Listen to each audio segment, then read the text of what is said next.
of the Dunmer, a land of extremes where beauty and brutality coexist in equal measure. An alien landscape of towering fungal forests, windswept ashlands, and frozen tundras. Dark winds howl over volcanic wastes, carrying the whispers of ancient secrets, echoes of a past that refuses to fade. Here, 5 great houses hold sway: Redoran, Hlaalu, Telvanni, Indoril, Dres. Each one is a reflection of the fierce, proud people who call this place home. The great houses lie at the heart of Morrowind's political structure. Born from the ashes of the ancient Khyma clans, these powerful factions have shaped the destiny of the land for centuries. Over time, what began as familial allegiances and regional loyalties have grown into complex political structures, each with its own traditions, values, and ambitions. Each house is as unique as the land it governs, and each embodies its own part of the spirit of the Dunmer. Today, these houses continue to vie for dominance, locked in eternal competition. But their rivalries are not simply a matter of power, they are a reflection of the history and culture of Morrowind, a land where alliances are forged in fire and blood runs thicker than water. The roots of Morrowind's great houses stretch deep into the distant past. Long before the Tribunal and the rise of the Empire, the Dunmer lived as the golden-skinned Khyma. They were a people divided, tribes scattered across the harsh landscapes, each with its own unique customs and traditions. It was only the vision of Indoril Nerevar, a leader of unmatched strength and wisdom, who united the fractured clans into a single cohesive whole. Under his rule, the foundations of the great houses were laid, and the first council was formed. An alliance between Khyma and Dunmer meant to guide Morrowind into an era of unity. But peace in Morrowind was always a fragile thing.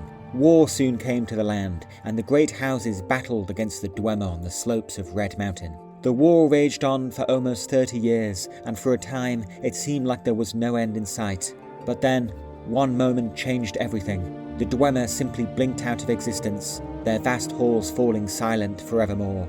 Nerevar was slain, and the Tribunal were reborn as 3 living gods. Morrowind now belonged to the Dunmer alone, and the great houses ruled as the instruments of their people's will. Yet these houses did not merge into a peaceful whole. Instead, they evolved, their political influence growing as the years passed. The creation of the Grand Council was a defining moment, a body that would represent the houses in the governance of Morrowind, but also serving as a battleground for their ambitions. This would lay the foundations for the House Wars, shadowy, internecine feuds fueled by ancient grudges and political maneuverings. These wars, though often brutal, were governed by strict rules and traditions, ensuring that even the bloodiest conflicts remained limited in scope.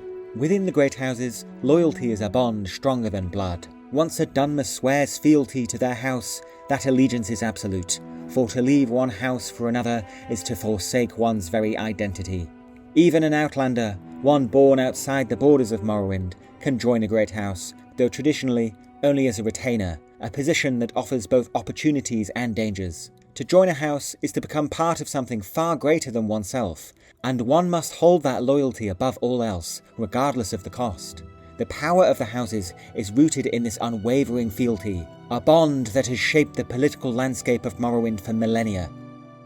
Now, let us look at each of the great houses in turn, examining how their unique features have shaped the course of history in this land. House Redoran stands as a bastion of tradition and martial prowess, ruling from their stronghold city of Blacklight. A house forged in the fires of war, Redoran is defined by its warrior spirit, born from centuries of bloodshed, discipline, and unwavering loyalty.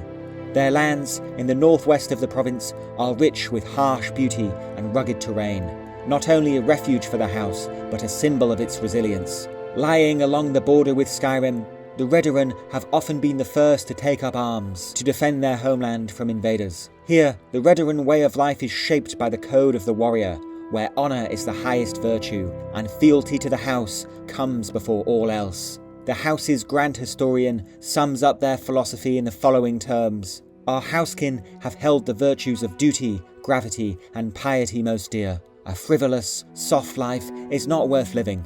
We focus on maintaining the traditions of the civilized Dunmer and holding fast to the way of the warrior." On the island of Vardenfell, Their seat of power is located in the city of Old Rune, on the edge of the Ashlands.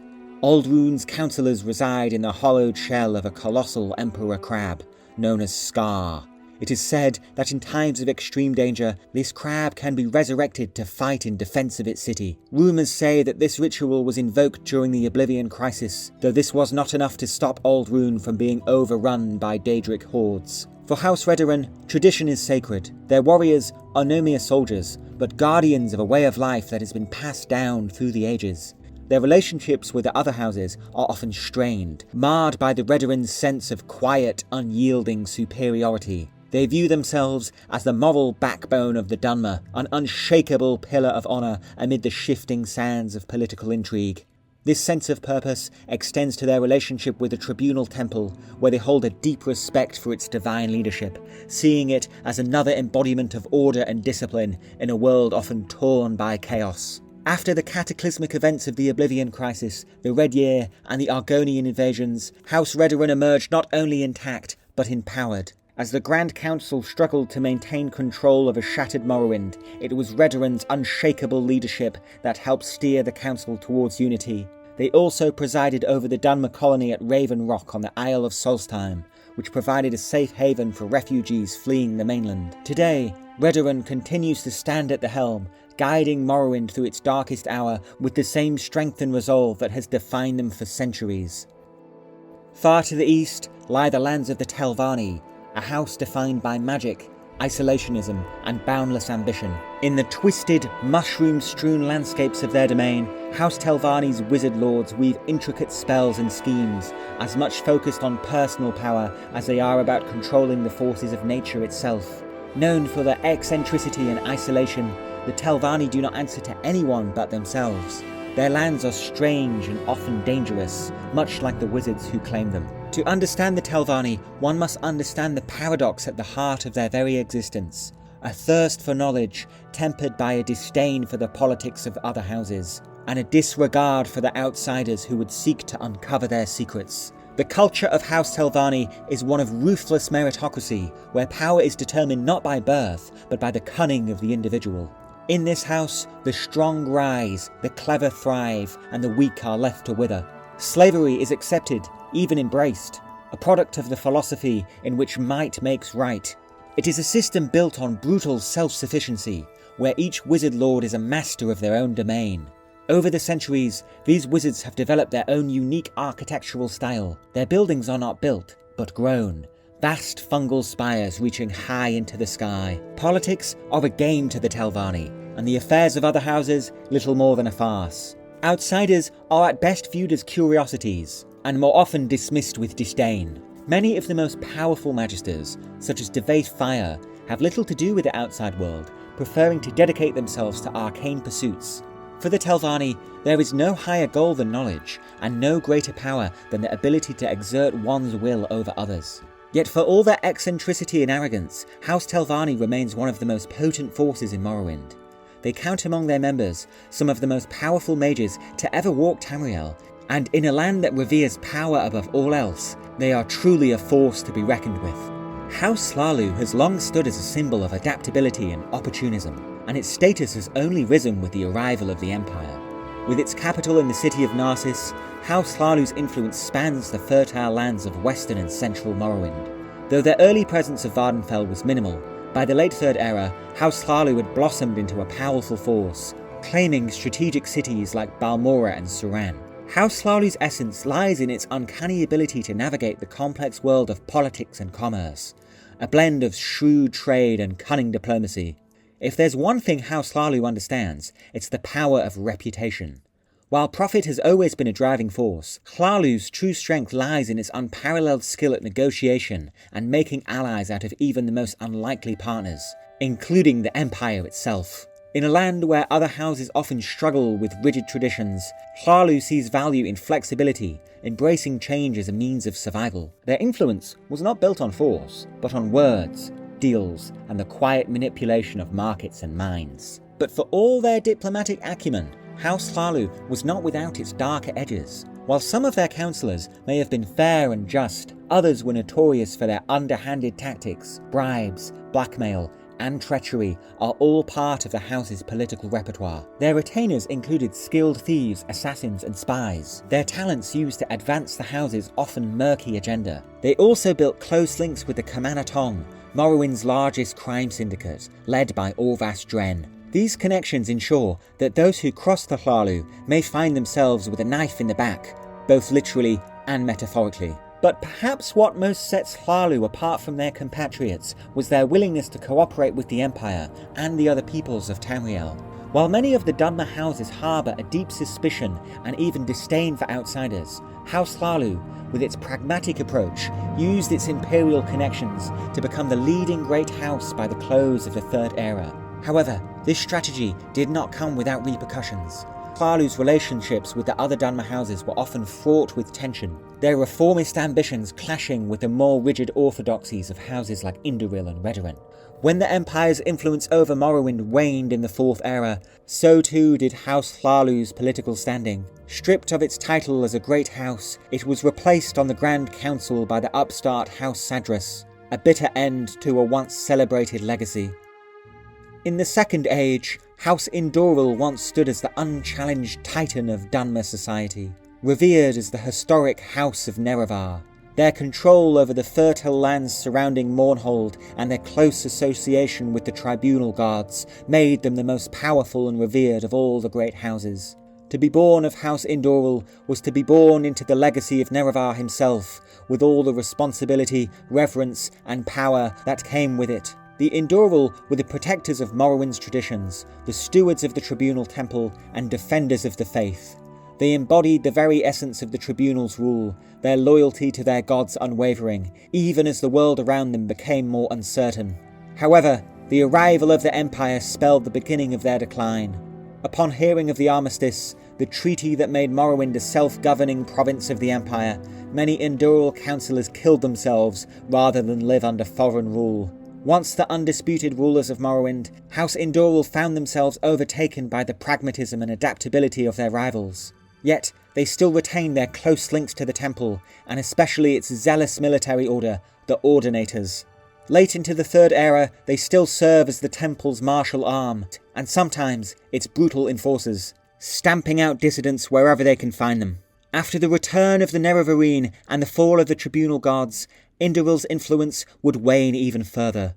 To make matters worse, much of its ancestral lands was sacked in the Argonian invasion. Today, the house's power is but a shadow of its former self, though its legacy persists in the form of the New Temple, an institution that seeks to revert to the ancient Daedra worship of their ancestors. Though they still retain their seat on the Grand Council, the house has become synonymous with the New Temple, with many Dunmer simply regarding the two institutions as one and the same. In the warm, fertile lands of the south, House Dres has built its fortune on a practice that defines its very existence, the institution of slavery. Unlike the other great houses, whose power comes from military might, magical prowess, or diplomatic ties, House Dres owes its wealth to the sweat and blood of the people it enslaves. The house rules over rich agricultural lands, with its vast salt rice plantations largely tended by captured Argonians and Khajiit, whose labour fuels the house's prosperity. Their capital, the city of Tyr, is a place of contrasts. Although hailed as the jewel of the East, it is notorious for the cruelty of its vast slave markets. Culturally, House Dres is ruthlessly pragmatic. Power, in their eyes, is not to be earned through lofty ideals or divine favours, but through practical means. Control, wealth, and influence. While other houses might hide their motives behind the veneer of honour or religious devotion, Dres stands unapologetically grounded in the reality of power. They have long been the economic backbone of Morrowind's southern regions, their vast estates making them one of the wealthiest of all great houses. The Dres are also known as the Beastmasters of Morrowind, training the land's giant insects to do their bidding. Its slavers often use Nyx hounds as guards, and have even been known to use dragonfly-like paraptons as flying mounts. But even in their wealth, House Dres is not without its moral complexities. The institution of slavery, though deeply ingrained in their way of life, has long been a source of contention.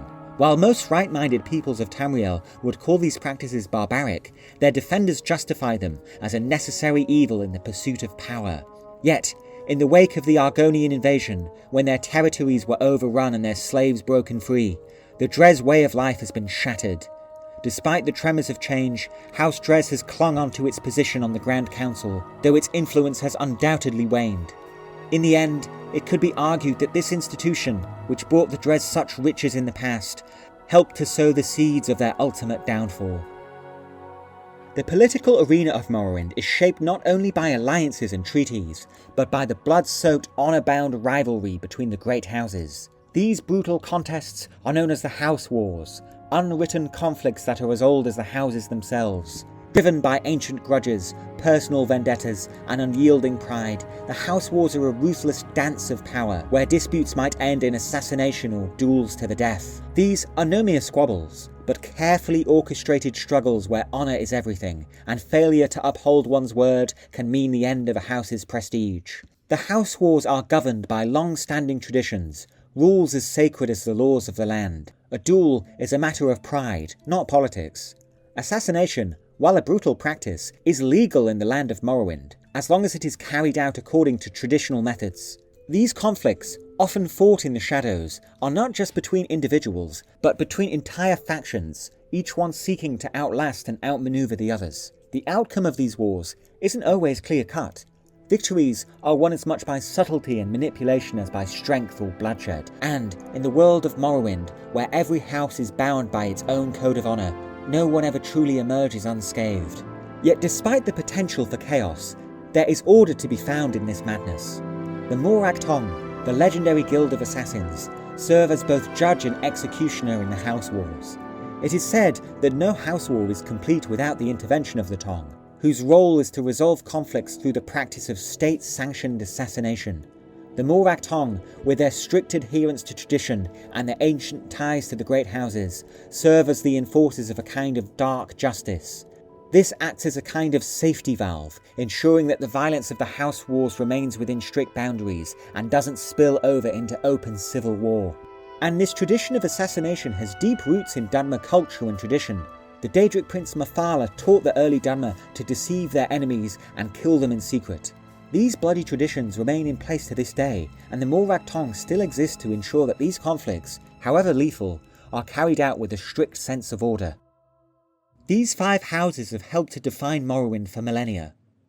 But there is another house, one whose name the people of Morrowind are afraid to speak. A house shrouded in shadow, its legacy a stain upon the land, its very mention enough to send a shiver down the spine of the most faithful. This is the 6th house, the House Unmourned, whose true name is better left unsaid. It was once a house of honour, once a house of strength, but now it is an insidious force of darkness. This is the House of Dagoth, led by the nefarious Dagoth the mad god who slumbered beneath Red Mountain, sending out ash storms and blight monsters to terrify the people of Morrowind. In the beginning, House Dagoth was not the evil it would later become. It was a house of honour, loyal to the First Council. It is said that Lord Dagoth was even Nerevar's closest friend and advisor, yet ultimately he would fall into darkness, seduced by the corrupting power of the heart of Lorkhan. There are conflicting accounts of what happened. Official sources portray him as a traitor, siding with the Dwemer against his own kind. Yet, some heretical tales claim that he was loyal to the end, and that he was betrayed by the Tribunal, who murdered Nerevar and seized the power of the heart for themselves. Whatever the truth, one thing was clear. After the Battle of Red Mountain, House Dagoth was broken, its leader vanished, their names condemned to oblivion and scrubbed clean from the pages of history. Yet unknown to all, Lord Dagoth endured. His connection to the heart prevented his total death, and for centuries he lay dreaming beneath Red Mountain. Slowly, he rebuilt his strength, his power growing in secret, feeding off the energy of the heart. And when the time was right, he re-emerged, reborn as Dagoth.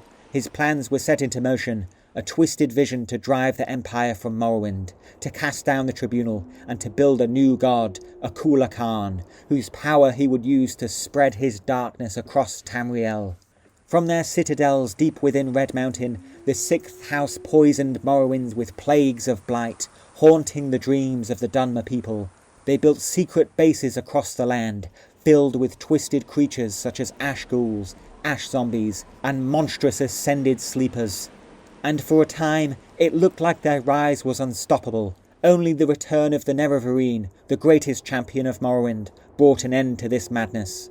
The heart of Lorkhan was destroyed, and with it, the power that had sustained the divinity of Dagoth-Ur and the Tribunal. The defeat of Dagoth-Ur brought a new dawn for Morrowind, but this was far from the end of the land's struggles. The events of the past era have left deep scars on Morrowind, and with them, the power dynamics of the great houses have shifted in ways no one could have foreseen. The Oblivion Crisis shattered the stability of the Empire, and the eruption of Red Mountain decimated the land of Morrowind, setting into motion a series of events that would forever alter the political landscape. In the aftermath of the Red Year, the Argonian invasion further fractured the already crumbling state, with entire regions swamped by foreign invaders. Yet, under the leadership of Redoran, the great houses of Morrowind rallied, turning back the invaders and restoring a fragile peace to the land. Yet, in a place as unpredictable and volatile as Morrowind, new threats are never far away. As the ever-changing political currents threaten to upend the delicate balance of power, the great houses must adapt, or perish. New alliances will form, old rivalries will reignite, and Morrowind will continue to be a land of conflict and opportunity. How the great houses navigate these challenges will surely shape the future of the Dunmer people, and the fate of Morrowind itself. As we look ahead to the future, Morrowind remains a land fractured by its tumultuous history, yet one that remains resilient in the face of disaster. The great houses, though weakened by centuries of conflict and catastrophe, still stand as the pillars of Dunmer society, their influence undeniable. But their future is uncertain, built on shifting sands of loyalty, ambition and tradition. Against this uncertain background, the question remains, how will these once mighty houses adapt to the new era? Will they continue to fight among themselves, torn by their rivalries and ancient grudges? Or will they unite and help to forge a new golden age for their people? Only time will tell, but one thing is certain. The future, whatever it holds, will not be won without bloodshed. Thank you for watching. I'd like to thank everyone for tuning in over the past few weeks. Please remember to like and subscribe if you would like to see more videos on the Elder Scrolls. And feel free to let me know if there are any topics you would like to see covered on the channel. And until next time, wealth beyond measure.